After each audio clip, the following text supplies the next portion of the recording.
ఖమ్మం జిల్లా మదిరలో అభివృద్ధి కార్యక్రమాలకు శంకుస్థాపన చేశారు డిప్యూటీ సీఎం భట్టి విక్రమార్క. 630 కోట్లతో జవహర్ ఎత్తిపోతల పథకం పైలాన్ ఆవిష్కరించారు. ఈ కార్యక్రమంలో భట్టి విక్రమార్కతో పాటు మంత్రులు ఉత్తమ్ కుమార్ రెడ్డి, కోమటిరెడ్డి వెంకటరెడ్డి, పొంగులేటి శ్రీనివాస్ రెడ్డి, వాకటి శ్రీహరి పాల్గొన్నారు. మదిరకు చేరుకున్న మంత్రులు ర్యాలీగా వంగవీడుకు చేరుకున్నారు. మంత్రులకు గ్రామస్తులు ఘన స్వాగతం పలికారు. ర్యాలీగా వచ్చి ఎత్తిపోతల పథకం పైలాన్ను ఆవిష్కరించారు. ఈ కార్యక్రమంలో మదిర నియోజకవర్గ నాయకులు, కార్యకర్తలు పెద్ద ఎత్తున పాల్గొన్నారు.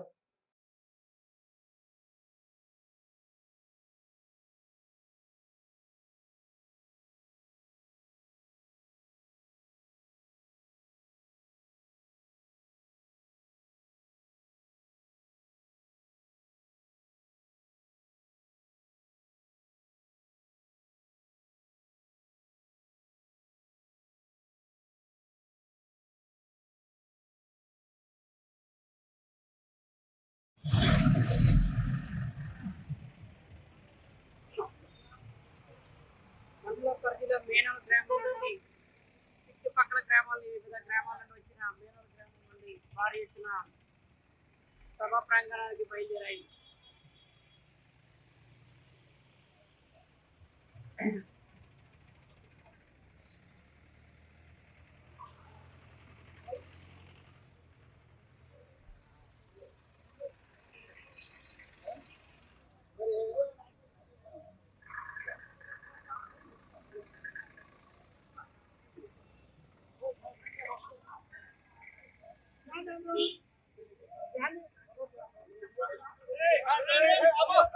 మదిర శాసనసభ నియోజకవర్గంలో ఉన్నటువంటి 5 మండలాలు కూడా ప్రతి మండలానికి మధ్యలో ఒక ఏరు ప్రవహిస్తా ఉంది. ఎర్రుపాలెంకి మదిరకి కట్టలేరు, మదిరకి బోనకల్లికి వైరా నది, చింతకానికి ముదిగండకి మనందరికీ తెలిసిందే మున్నేరు ప్రవహిస్తా ఉంది. ఇటువంటి అదృష్టవంతులుగా ఉన్నటువంటి మనం మన కళ్ళ ముందే ఏరులో నీళ్లు వృధాగా పోతా ఉన్నప్పటికీ కూడా చూస్తూ ఊరుకున్నాం తప్ప ఈ నీళ్లని దారి మళ్లించి ఈ ప్రాంతంలో పంటలు పండిస్తున్నటువంటి రైతాంగ సోదరుల భూములకి మళ్లించాలనేటువంటి తపన ఆలోచన మీ అందరూ వేసినటువంటి ఓటుతో ప్రజాప్రతినిధిగా సాధించాలనేటువంటి లక్ష్యంతోనే గతంలో కట్టినటువంటి కట్టలేరుని మోడర్నైజ్ చేసుకుని తిరిగి పునర్జీవింప చేసుకున్నాం.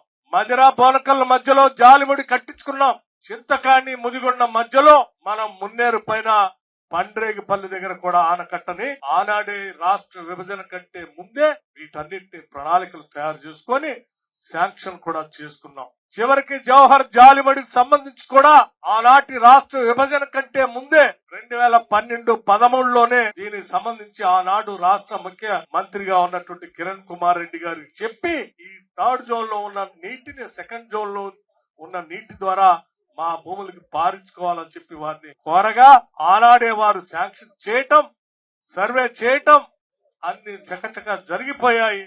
పూర్తిగా దీన్ని శాంక్షన్ చేసే క్రమంకి వచ్చే వరకల్లా రాష్ట్రంలో ప్రత్యేక రాష్ట్రాల యొక్క పెద్ద ఎత్తున ఉద్యమాలు జరగటం, ఆనాడు ఇరిగేషన్ శాఖ మంత్రిగా ఉన్నటువంటి సుదర్శన్ రెడ్డి గారి దగ్గరికి ఫైల్ వచ్చేటప్పటికే మేము చేయమని అడిగినప్పటికి కూడా ఆ ఉద్యమాల సంగతిలో ఆ ఇబ్బందుల్లో ఆ ఫైల్ పక్కన పడిపోయింది. తిరిగి మళ్లీ రాష్ట్రం 10 సంవత్సరాలు టిఆర్ఎస్ నాయకత్వంలో ఒక్క చుక్క నీటిని కూడా నీటి పారుదల ప్రాజెక్టుల ద్వారా భూములకి మళ్లించేటువంటి కార్యక్రమం చేపట్టకపోగా ఆనాటి ఉమ్మడి రాష్ట్రంలో మొదలుపెట్టినటువంటి ప్రాజెక్టులు కూడా కట్టకుండా గాలికి వదిలేయటం వల్ల ఈ రోజు రాష్ట్రం అంతా కూడా పెద్ద ఎత్తున ఇబ్బంది పడుతున్నటువంటి సంగతి కూడా మీ అందరికీ తెలిసింది. మిగతా ప్రాజెక్టులకు సంబంధించి నేను వాటి జోలికి పోను కానీ చివరికి జవహర్ జాలిముడి ప్రాజెక్టు కూడా ఈ 10 సంవత్సరాలు అనేక సందర్భాల్లో ఆ ప్రభుత్వానికి శాసనసభలో బయట చెప్పుకుంటూ వచ్చాను. ప్రతి సందర్భంలో దానికోసం గొంతెత్తి మాట్లాడాను. ఈ ప్రాంత ప్రజల గుండె చప్పుడిని శాసనసభలో వినిపించాను కూడా. కానీ దయలేని ఆనాటి ప్రభుత్వం దీన్ని పక్కన పెట్టి గాలికి వదిలేసింది తప్ప దీనికి రూపాయి కూడా శాంక్షన్ చేయాలనే ఆలోచన చేయలేదు. తిరిగి మన ప్రభుత్వం ఇందిరమ్మ రాజ్యం వచ్చిన తర్వాత ఈనాడు ఇరిగేషన్ శాఖ మంత్రిగా సుదీర్ఘ కాలం పిసిసి ప్రెసిడెంట్ గా పనిచేసినటువంటి ఉత్తమ్ కుమార్ రెడ్డి గారు ఇరిగేషన్ మంత్రిగా అయితే నేను వారి దృష్టికి తీసుకొచ్చాను. ఈ ప్రాంతానికి అత్యంత అవసరమైనటువంటి ప్రాజెక్ట్ ఇది.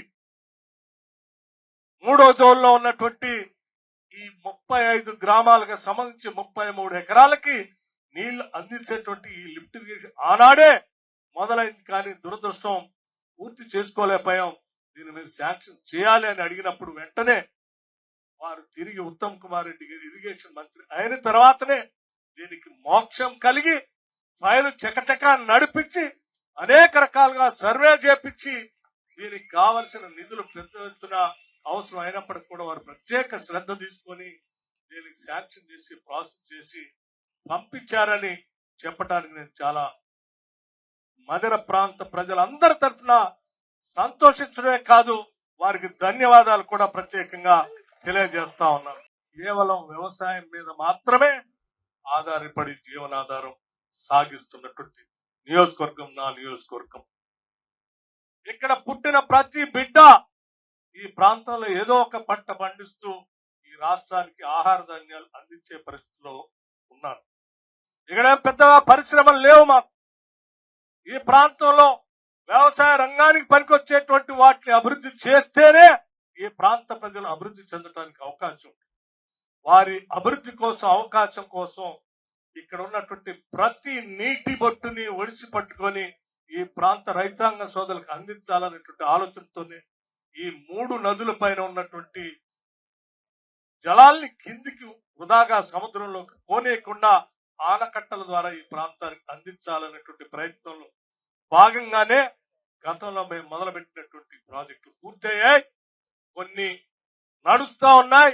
ఇప్పుడు అదనంగా ఇంకొక ప్రాజెక్ట్ ఈరోజు శాంక్షన్ చేసుకొని చిరకాల కోరికైనటువంటి ఈ 3వ జోన్లో ఉన్నటువంటి వారి భూములన్నింటినీ కూడా 2వ జోన్లోనే ఉండేటట్టుగా ఇవాళ లిఫ్ట్ ఇరిగేషన్ కి భూమి పూజ కార్యక్రమం చేసుకున్నాం. అందుకే నా జీవితంలో కానీ లేకపోతే ప్రజాప్రతినిధిగా కానీ మధ్య శాసనసభ్యుడిగా కానీ చిరకాలం గుర్తుండిపోయేటువంటి ఒక ఇది అద్భుతమైనటువంటి అనిర్వచమైనటువంటి అనుభూతి కలిగించేటువంటి రోజుగా నేను భావిస్తా ఉన్నాను. ఈ రోజు ఈ ప్రాంత ప్రజల కోసం నీళ్లు ఇచ్చేటువంటి కార్యక్రమం చేసేటువంటి అదృష్టం దొరికిందని కూడా నేను భావిస్తా ఉన్నాను.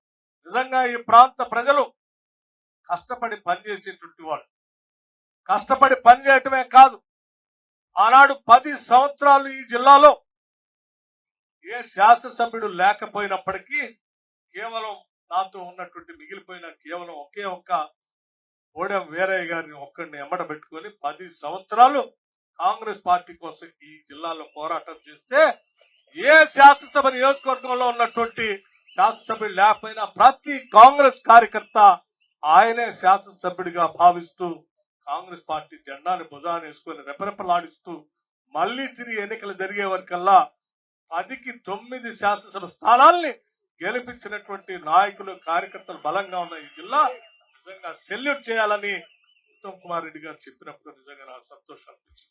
నిజమే, పని చేసినటువంటి కార్యకర్తల్ని